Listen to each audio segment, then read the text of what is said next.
Hello and welcome to this special edition, playoff edition of the WCS Sports Connection Show. I'm your co-host, Jeremy Qualls. With me as always is Tate Mathews. Tate, favorite time of the year. Week 10 is over with. The playoffs are here. It's hard to believe that. Also, at the same time of the year, after the playoffs start, you can smell that varnish because it's basketball time here in WCS Sports Conference. But before we get into the football action, let's talk about this past week. Congrats to Coach Nate Clapp. He had a great season with the Lady Patriots on the soccer team, getting into the Final Four and running into a buzzsaw of Greenville. Yeah, he did, and I believe this is the second or third time he's been there on the girls' side. And like we said, we talked about he coaches both of them, does such a great job. And you know, soccer is one of those sports. If you make it to the state tournament, I know the goal is to win, but make it to the Final Four in the state tournament in soccer, that's a heck of an accomplishment. So congratulations to them. You're right, they ran into a buzzsaw, but that's a great year. Semifinals, that's something to be proud of. Absolutely. Their goalie, early on in the first half, goes to catch a ball.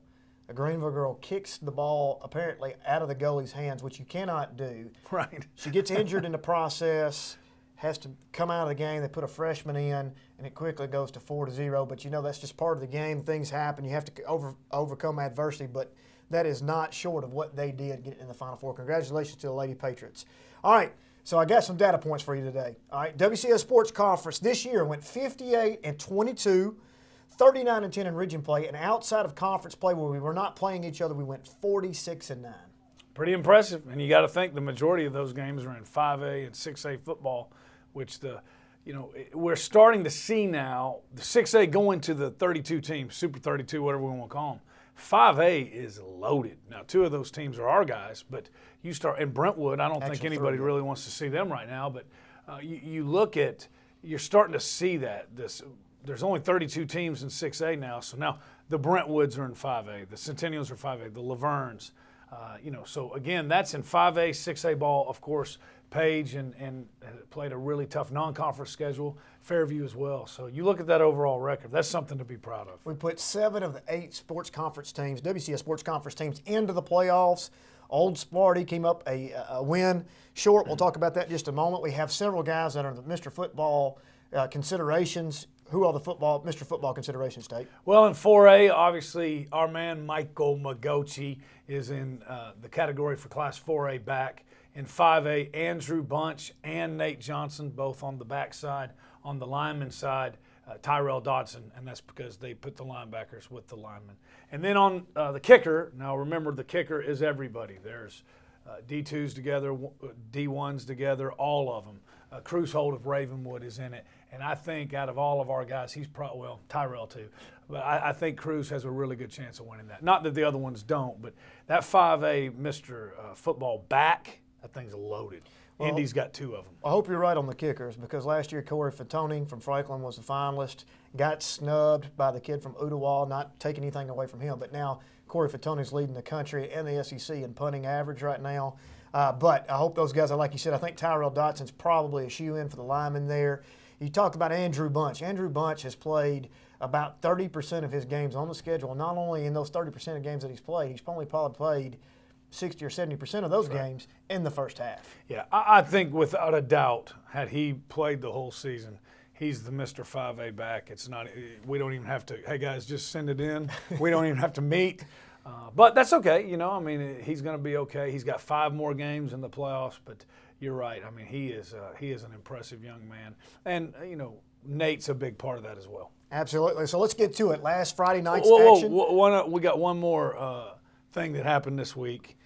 You were named TSSAA, Administrator of the Year for the work you've done in here. And I think, I know it's a team effort and all, but that's pretty neat, man. Second year on the job, TSSAA recognizes you Administrator of the Year because everything you're doing to promote WCS athletics, and I wanted to congratulate you. Well, I appreciate that. I appreciate that. You're a big part of that. Obviously, the crew here behind the scenes is a big part of that.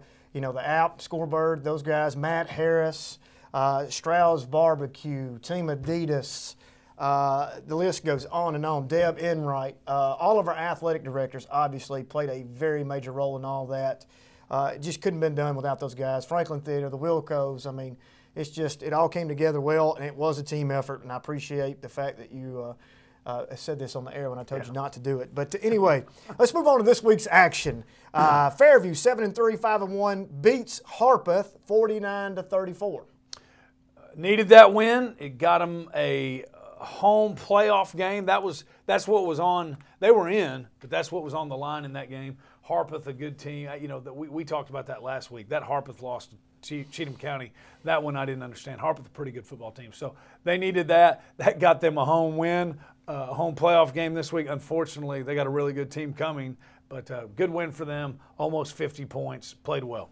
Well, like you said, Fairview and Camden fighting out for that 1-2 slot. Obviously, Camden beat Fairview the week before, so like you said, this was for that second spot, that most coveted home playoff. But when the brackets come out, sometimes it's not in your favor, right. And we'll talk about that in a little bit. Paige, 7-3, moves to 7-3, 4-1, loss to Marshall County, 9-1, 5-0 for the region championship. They got beat 42-24. I was at the game.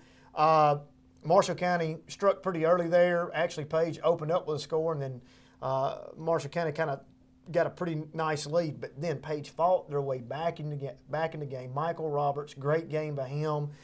Pretty much trying to put them on their shoulders, get them back in the game. Michael Magochi had a kind of a slow start in the first half, but got themselves back in the game, and then Marshall County just turned on the Jets there late. Now, this, to me, is an indicator of what they're going to be seeing in the playoffs. A lot of athletes at Marshall County. What an atmosphere it was down there. It was packed. Wasn't a parking spot in the place. You had to walk a half mile to get there. The score is probably not an indicator of how close the game actually was, but Paige is going to have to beat these teams that have more athletes than they do. No question. And I was going to say that. The game was closer than 42-24, but Marshall County, we knew they were a good team. You look back at their schedule. They had one loss, a 1-point loss to a 6A Overton team who has beat Franklin, beat some really good 6A teams. So we knew they were good. Here's what they're going to have to fix. They gave up 368 rushing yards to Marshall County on Friday night. You're not going to be able to go very far in 4A football giving up that many rushing yards. So they got to fix that, and they're going to be able to score points. But they've got a really good team. Ashton Posey, he's a lot like Michael Magochi, a dual-threat quarterback, and you saw it up close and personal. Plays really well. But I tell you, you're right. Michael Roberts, he had he had over 150 yards. I don't know why he's not in Class 4A back. There's got to be some kind of criteria for guys that play both ways. Because if you're talking about back and starting a linebacker, that guy, I think he's as good as anybody in 4A. But you're right, he did play well, but that's what they're going to have to fix. They're going to see these guys again in the third round if they want to go where they want to go. And 368 yards rushing, that's not going to get it. You can't give that up. Well, Paige had Marshall County in several third and longs early on there when they got themselves back into the game and gave up the long pass. And it wasn't even a very good pass. It was a rollout on several occasions into double coverage and just came away with it. It was just their night on everything. They got all the breaks. But Paige, like I said, we'll talk about their first-round matchup here in a minute. Going to have to beat those teams that are a little bit more athletic and prevent those big plays on third and long. Centennial moves to 9-1, 7-0, beat Henry County, who's 8-2, 6-1, 28-20.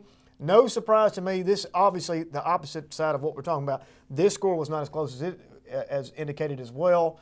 I believe the score was 28-7 at one point in time, if I'm not mistaken. 28-0 at one point. 28-0 at one time, and then I think we made some subs towards the end. Henry County made their little run.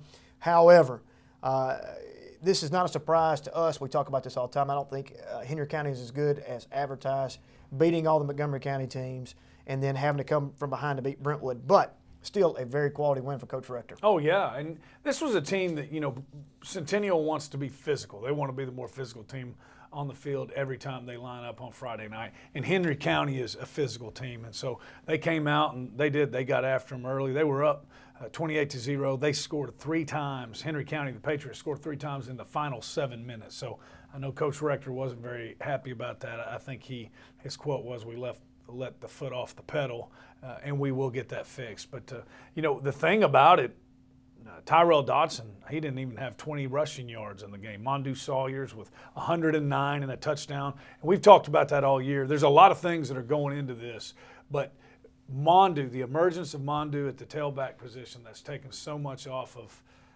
Tyrell on the offensive end, and he's running the ball hard. So that's been fun to watch. Tristan Pisacane, This is the third quarterback they've played this year at Centennial. He goes 9 for 12 in the first half, 164 yards in the first half. So that's pretty efficient. They can win a lot of games with that defense there. So I think I think Friday showed they're playing their best football going into the playoffs. I would think as a coach that's what you want, and they're doing that. And I tell you on the defensive side, we always talk about offensive stats. Tyrell had another touchdown pass, by the way. How many 4A backs have 3 touchdown passes? But 10 tackles. Clay Carter, we don't talk about him enough. 14 tackles, the other linebacker position. And that's against a good Henry Connie team. So I think Centennial ought to be very pleased with that win. Well, you're talking about those guys. For the year, Carter finishes with 47 total solo tackles, 29 assistant tackles, 76 total tackles. Tyrell Dotson with 56 solo tackles and 69 total tackles on the year. So you're talking about the defense side of the ball and Tyrell Dotson being a dual threat. Now, Centennial has outscored their opponents 310 to 147 on the year. That's a differentiation of 263. Now, you mentioned that those 3 scores in the final 7 minutes.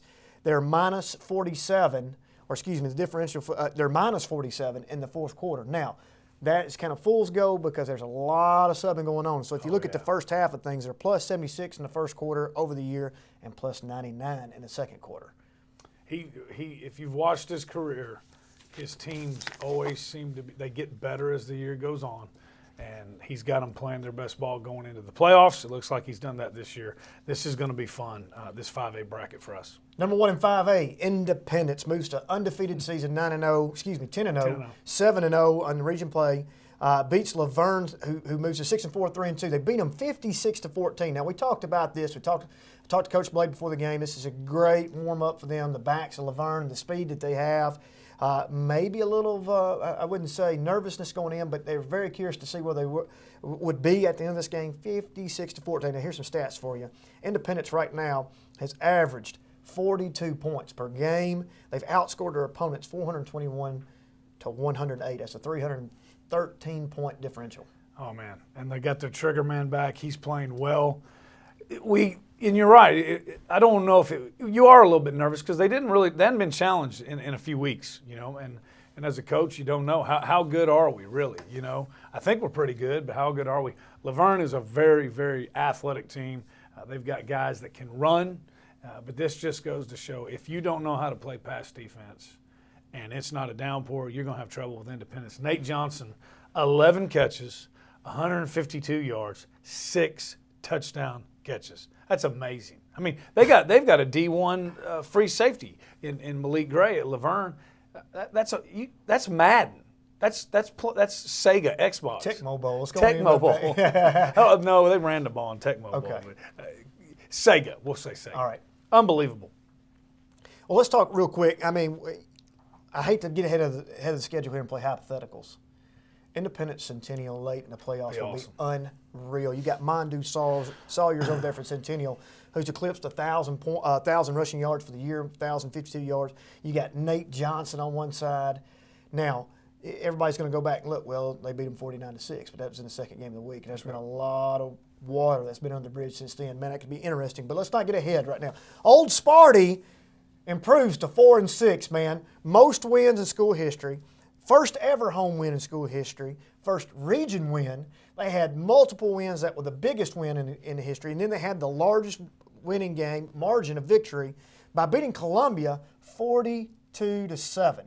What could have been if they had just beaten Franklin County? That's right, and what I love about this, they knew going into the game they're not going to the playoffs, but they still came out. It was an exciting atmosphere. It's a border bowl kind of, I guess, with Columbia and Summit, but they came out, they played loose, they played free, they had fun. 42-7, man, that's great. They ended the season on a high note.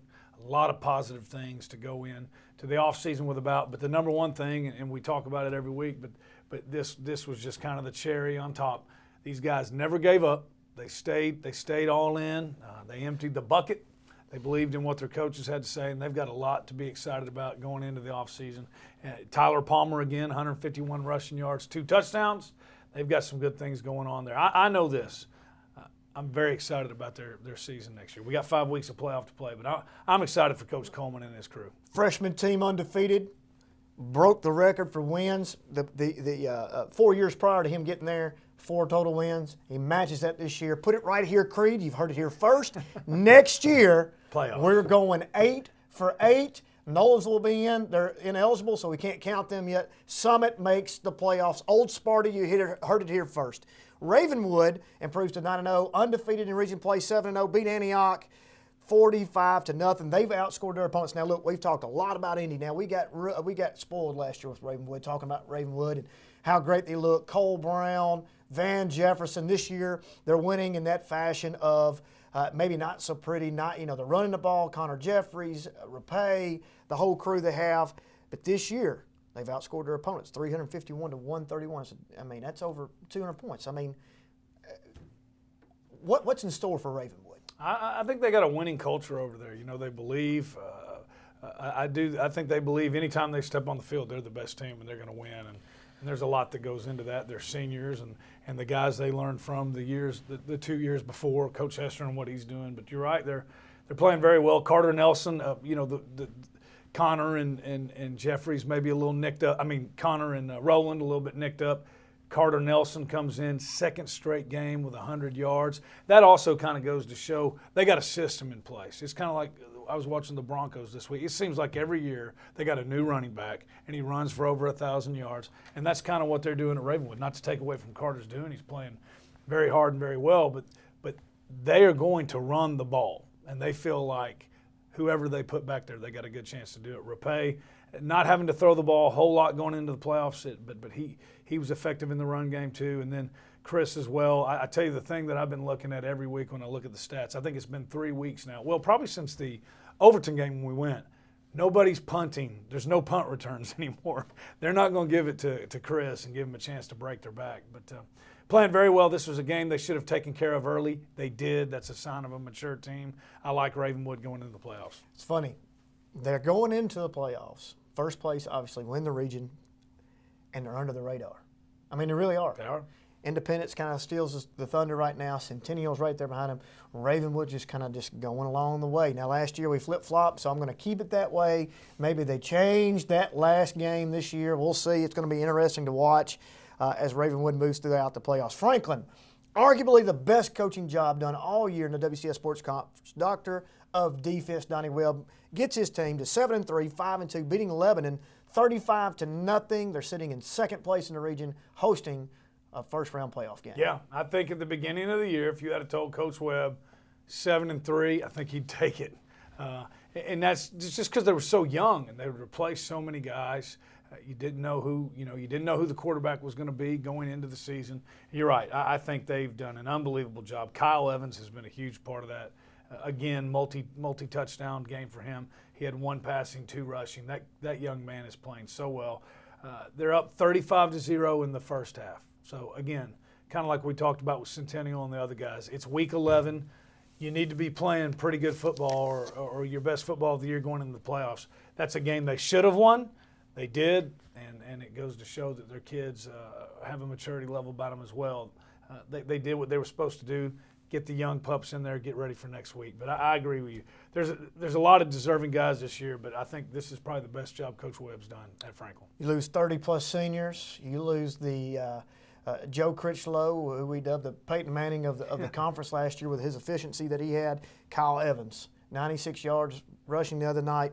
I mean, it's like you said, if you'd have asked him or told him, hey, you're going to finish the year 7-3, number 2 behind Ravenwood, he would have taken it in a heartbeat. Yeah.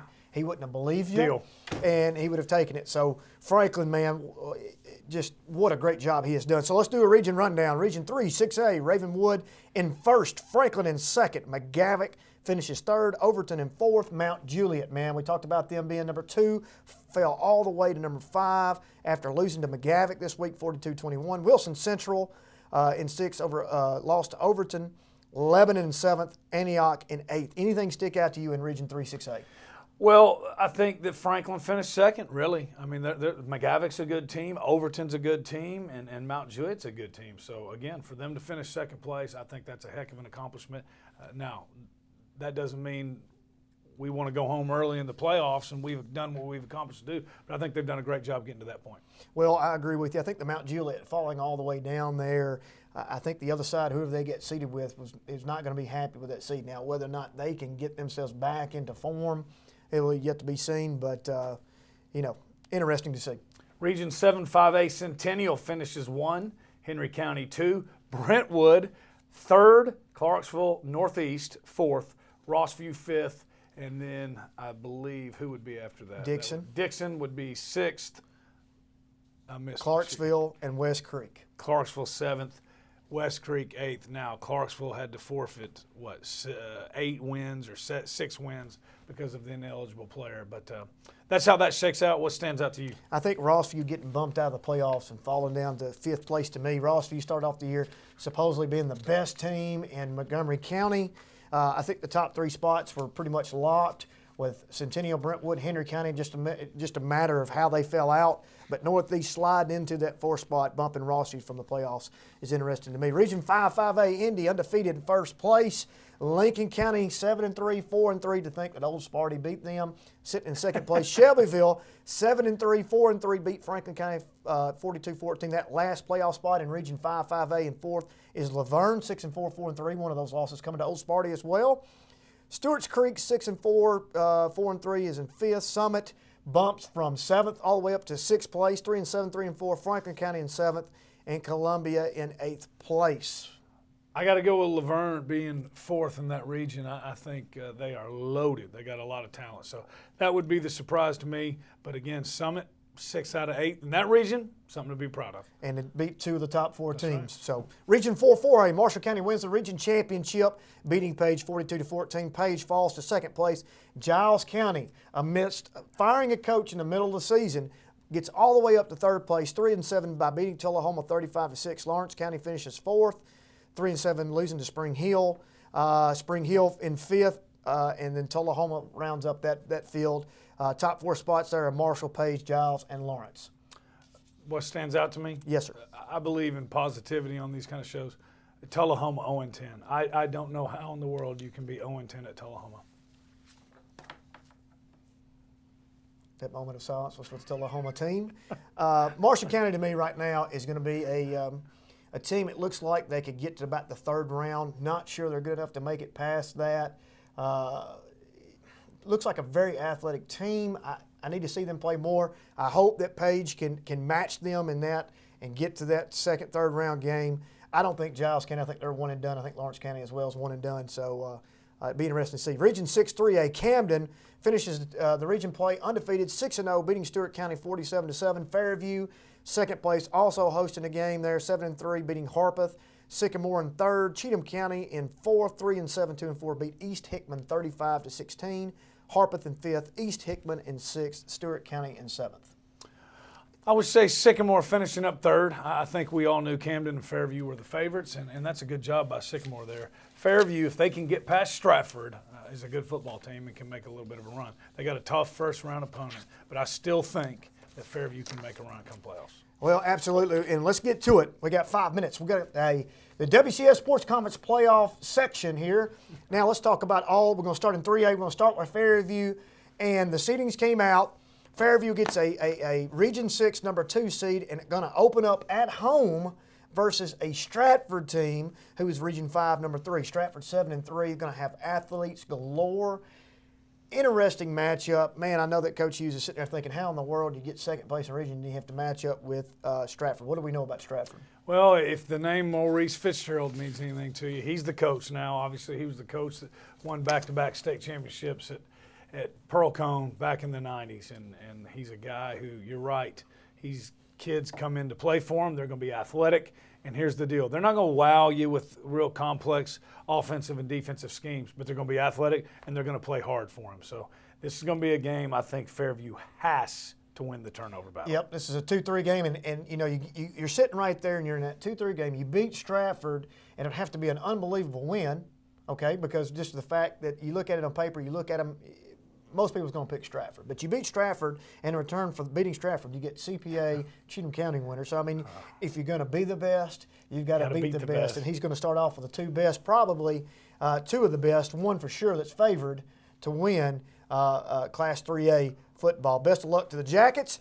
Paige in the Class 4A state playoffs is going to open up with East Hamilton at home. East Hamilton sitting 6-4. This is also the 2-3 game.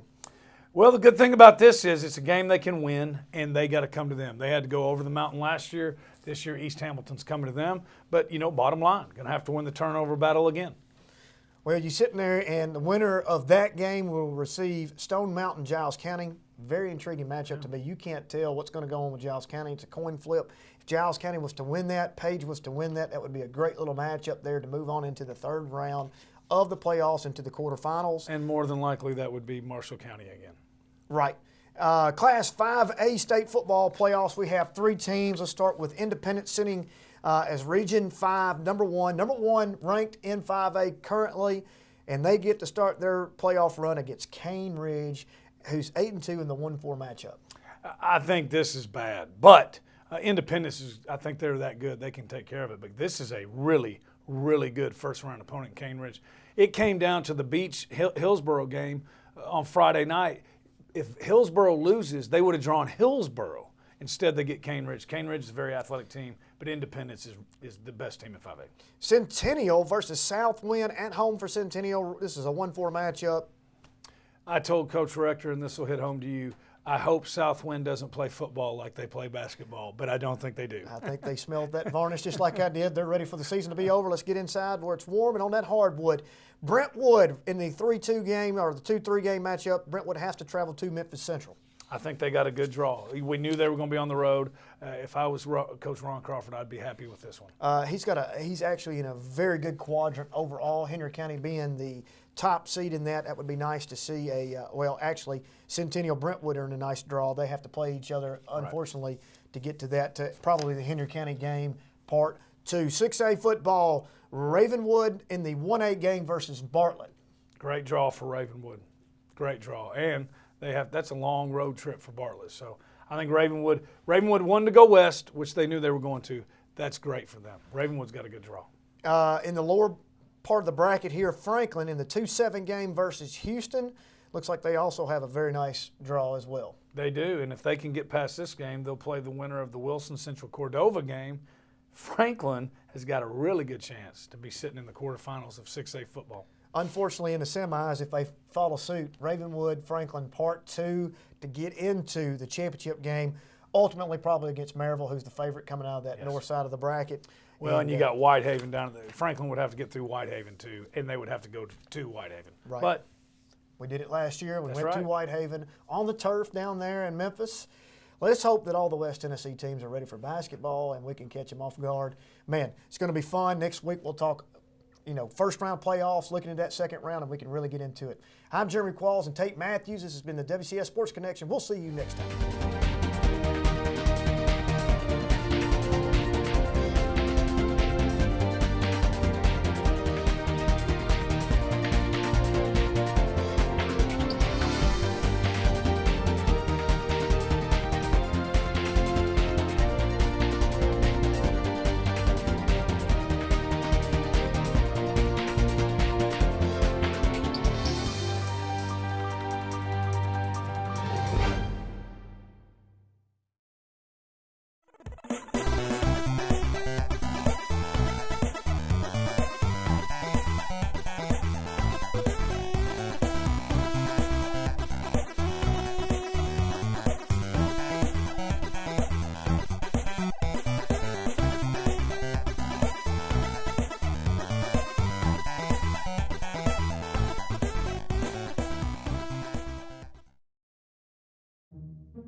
Books by S.R. Lee. Lined up again and again, stacked, straightened, stored, they break rank, twist a bit, slide an inch, swing round, turn their backs, push away, circle, wander to the porch, hide in a corner. How they resist the neat rows humans associate with their work, assume to be their duty. Given a chance, they may be as chaotic as their readers. Bye.